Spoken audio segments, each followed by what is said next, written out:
এই মুহূর্তে বাংলাদেশে একটি ফুটবল জাগরণের স্বর্ণযুগের সূচনা হয়েছে। যেই সূচনাটা করছেন মূলত বাংলাদেশের প্রবাসী বংশোদ্ভূত খেলোয়াড়রা। স্বাভাবিকভাবেই তাদের নিয়ে আমাদের আগ্রহ অনেক বেশি, তাদের নিয়ে আলোচনাও বেশি, তাদের নিয়ে সমালোচনাও বেশি। তাদের প্রতি ভক্তদের এক প্রকার আগ্রহ সেটা আগে থেকেই ছিল। মূলত ভক্তরাই বাংলাদেশে এই প্রবাসী ফুটবলারদেরকে আনার জন্য দাবি করেছিল, অনশনও করেছে অনেকে। তো প্রবাসী ফুটবলারদের প্রতি ভক্তদের ভালোবাসা নিয়ে কখনোই সন্দেহ ছিল না, কিন্তু সবসময় প্রবাসী ফুটবলারদের নিয়ে আমাদের বাংলাদেশের ফুটবল ফেডারেশনের একটা বিরূপ মন্তব্য কিংবা বিরূপ নির্দেশনা ছিল। সেটা আরও স্পষ্ট আজকে হয়ে গেল অনেকটা। এই কথাটা আমি কেন বলছি সেটাই আপনাদেরকে আসলে জানানোর চেষ্টা করব। আমার পিছনে যে ছবিটি আপনারা দেখতে পাচ্ছেন তিনি হচ্ছেন আরহাম ইসলাম। বাংলাদেশের ফুটবলকে যারা পছন্দ করেন কিংবা খুব কাছ থেকে যারা ফলো করেন কিংবা প্রবাসী বংশোদ্ভূত খেলোয়াড়দের নিয়ে যাদের আগ্রহ অনেক বেশি, তারা নিশ্চিতভাবেই আরহাম ইসলামকে চিনেন, আরহাম ইসলামকে জানেন। তিনি আসলে অস্ট্রেলিয়ান বংশোদ্ভূত একজন খেলোয়াড়। তিনি গত বছর বাংলাদেশে এসেছিলেন, এসে বাংলাদেশের অনূর্ধ্ব-17 দলের হয়ে খেলেছিলেন এশিয়ান কাপ বাছাইয়ের ম্যাচ, যেটি কম্বোডিয়াতে ছিল।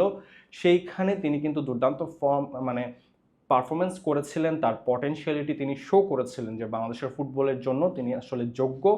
বাট এর পরে যেটা হয় বাংলাদেশের ফুটবলের ম্যানেজমেন্টের, বাংলাদেশের ফুটবলের ফেডারেশনের কিংবা হাভিয়ার কাবরেরার জন্য যে জিনিসটি হয়, আরহাম ইসলামকে অনূর্ধ্ব-23 দলে স্বাভাবিকভাবেই ডাকার কথা ছিল, যেহেতু তিনি অনূর্ধ্ব-17 দলে ভালো খেলেছেন।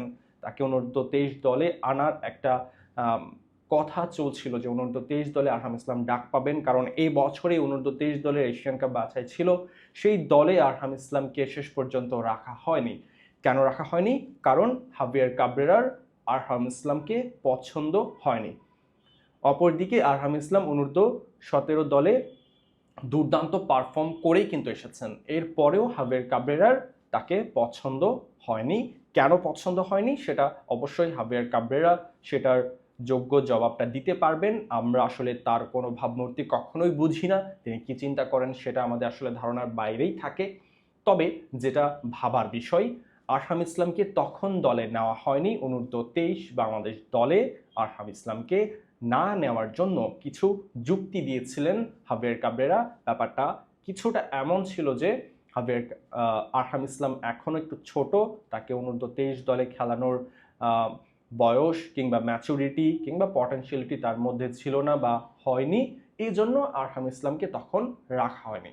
এরপর আরহাম ইসলামের ফ্যামিলি সে ব্যাপারটা খুব ভালোভাবে নেয়নি এবং তারা বাংলাদেশ ফেডারেশনকে জানিয়ে দেয় যে আরহাম ইসলাম আর আগামী 1.5 বছরের জন্য বাংলাদেশের জন্য অ্যাভেলেবেল থাকবে না। এবং আজকে যেটি হয়েছে, আরহাম ইসলাম অস্ট্রেলিয়ার অনূর্ধ্ব-20 দলের প্রাথমিক স্কোয়াডে জায়গা পেয়েছে। বাংলাদেশের একজন ফুটবলারের জন্য সেটা চারটিখানি কথা নয়, যদিও আমি এখন তাকে বাংলাদেশের ফুটবলার আর বলতেও পারছি না, আমার দ্বিধা হচ্ছে। বাট ব্যাপারটা অনেক বড় কিছু। অস্ট্রেলিয়া যারা বিশ্বকাপ খেলে, যারা ফুটবলে অনেক বেশি উন্নত, সেই অস্ট্রেলিয়ার অনূর্ধ্ব-20 দলের 60 জনের স্কোয়াডে আরহাম ইসলাম আজকে ডাক পেয়েছে। যিনি একজন লেফট উইংয়ে খেলে, লেফট উইংয়ে তার পটেনশিয়ালিটি নিয়ে তিনি আসলে কম্বোডিয়ার মাটিতে তিনি আসলে তার পটেনশিয়ালিটি শো করেছিলেন। সেই আরহাম ইসলামকে আমরা আর পেলাম না এবং সেটার জন্য দায়ী হচ্ছে হাভিয়ার কাবরেরা। এখানে যদি অস্ট্রেলিয়ার অনূর্ধ্ব-20 দলে আরহাম ইসলাম পরবর্তী স্কোয়াডে ডাক পেয়ে যায়, তবে আরহাম ইসলামকে বাংলাদেশ আর কখনোই হয়তোবা পাবে না। তাতে ক্ষতিটা হলো কার? একজন স্প্যানিশ কোচ হাভিয়ার কাবরেরার নিশ্চয়ই ক্ষতি হওয়ার কথা না, ক্ষতিটা হবে বাংলাদেশের ফুটবলের, বাংলাদেশের মানুষের। কারণ এই আরহামরা তো বাংলাদেশকেই প্রতিনিধিত্ব করতে এসেছিল, কিন্তু হাভিয়ার কাবরেরা সেই ব্যাপারটা হতে দেয়নি। এমনভাবে আসলে হাভিয়ার কাবরেরা বাংলাদেশের ফুটবলে যে সিন্ডিকেট গড়ে উঠেছে, সেই সিন্ডিকেটের মাথা নাড়ছে তিনি। এবার এইভাবেই হয়তো বাংলাদেশের প্রতিভাগুলোকে আমরা হারাবো এবং ভবিষ্যতে যদি হাভিয়ার কাবরেরাকে আমরা এখনই সরাতে না পারি, এমন অনেক প্রতিভা হয়তো বাংলাদেশে আসারই আর সাহস পাবেন না।